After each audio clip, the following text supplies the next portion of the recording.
প্রায় 3:30 নাগাদ আমাদের কাছে খবর আসে মধ্যপ্রদেশস্থিত সন্তোষীদের বাড়িতে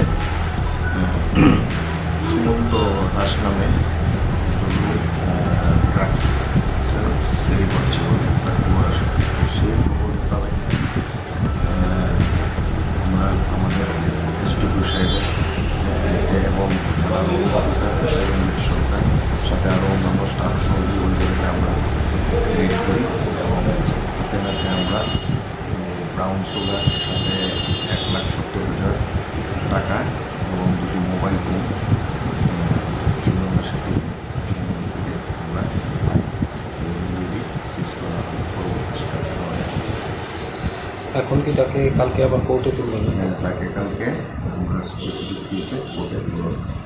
কতদিনের রিমান্ড চাইবেন? এরা তো অ্যাটলিস্ট 4-5 দিনের মধ্যে কোর্ট জানি। যাকে আটক করেছেন তার নাম? তার নাম সুমন্ত দাস, বাড়ির মধ্যপ্রতাপ। এর সাথে আর কেউ জড়িত আছে বা কাউকে কি আটক করেছেন আপনারা? এর সাথে এখন পর্যন্ত হয়নি, ওর জিজ্ঞাসাবাদ চলছে। দেখা যাক যদি এর কারোর নাম আসে, সঠিকভাবে অ্যারেস্ট করা হবে।